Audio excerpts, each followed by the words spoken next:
everyone, Adrian from Audio Excellence Canada. I thought we'd do another video showing you a day in the life of Audio Excellence and what we just got in for our used equipment. So here we have a Conrad Johnson Premier 3 tube preamplifier. This was part of the Premier Premier section, so their better products are in that range. So that's a Premier 3. Here's a Premier 4 power amplifier. I believe it's rated at 100 watts per channel, and that's also a tube amp. And Jay can actually come up at the top and show the tubes. And of course, later on, after we finish testing, we'll take pictures, and you can check out our website to see more. And that's the amplifiers.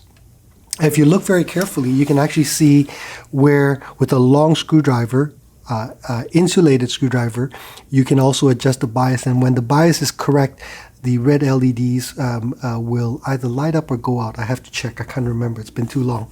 I used to own these too. And then over here we have Vtl Mb4 Monoblocks.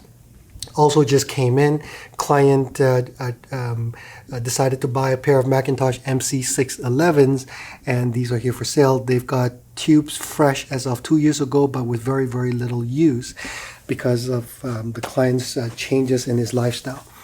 And again, we're going to test them and make sure everything's okay before we put them up for sale. Here we have a Shandling Cdt 100 CD player. I believe it's a player. Yes, it is a player. So it's got analog outputs as well. So it's got a D to A converter built in. It's actually quite nice. I remember seeing it for the first time many years ago. It sounded great. Looks, at least to me, wonderful. Very unique industrial design compared to a typical CD player. When you turn it on, this cover here actually lights up. Very cool. We'll show you once we finish testing, and you can take a look at on our website for the pictures. And then we're going to cut it off now, and I'll show you a pair of monstrous speakers that we just got in. Okay, and here we have a pair of real classics, Altec Lansing Model 19. They're in excellent shape, especially considering how old they are. They've got to be in their mates in the 70s or early 80s. This was during Altec Lansing's heyday. Speakers like this have tremendous dynamics, wonderful. If you love horns, this is definitely one of the speakers that you want to look into. The gentleman had owned it for many, many years, and now he's downsizing. So this is one of them.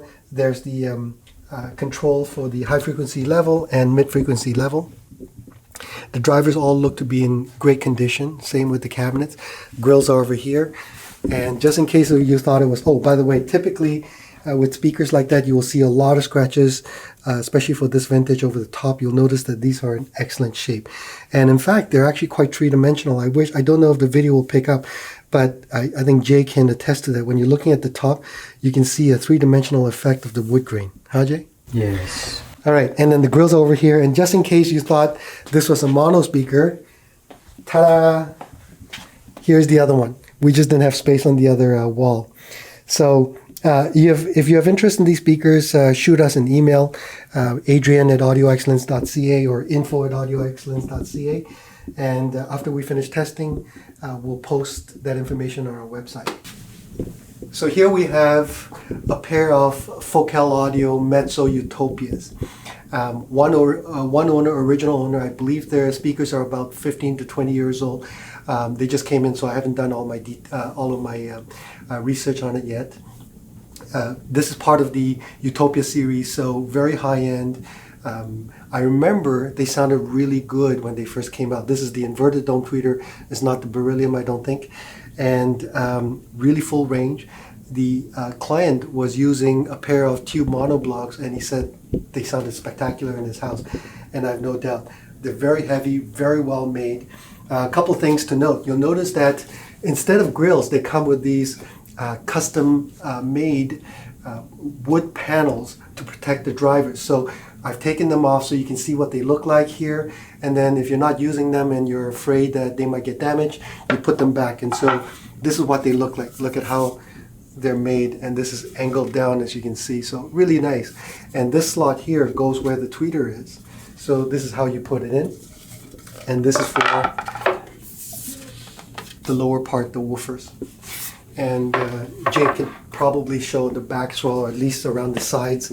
So it's a two-tone. This is painted lacquer, it looks like.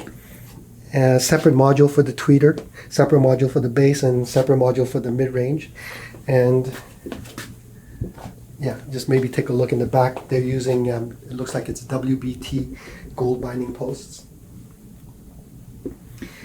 And these speakers come complete. So over here, this is the original manual. Comes with the spikes. The spikes are really nicely packaged inside this foam packaging. And that's the boxes. Huge boxes, so they can be shipped anywhere in the world if you so desire. Depending on where you are, if we ship them, they will probably be either strapped to a pallet or shipped the way they are, because they're very nice packaging.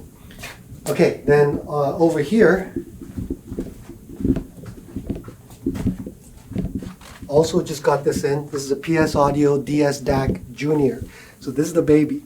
So in comparison, if you see, that's the senior, generally called the Direct Stream DAC, and that's called the Direct Stream Junior. Technology-wise, quite similar. Major difference is that the Direct Stream DAC has overall better parts, bigger power supply, more modular construction, so if the hardware needs to be updated, it can. PS Audio did discontinue the Junior 6 months to a year ago. I can't remember exactly when. But original owner, we sold it to him in great shape and sounds really good. As a matter of fact, when they were both available, sonically, it wasn't a huge difference at all. In fact, it was quite similar. So a really good buy for somebody. Comes in the silver finish, and here's the box. Comes with everything: remote control, power cord, manual, and I really love the packaging. This is actually a suspended packaging, so when you put the processor inside, it sort of sinks in, but it stays in place. And it's also more eco-friendly because you don't need additional side bolsters and foam and things like that. So very nicely done. Anyway, that's it. Bye.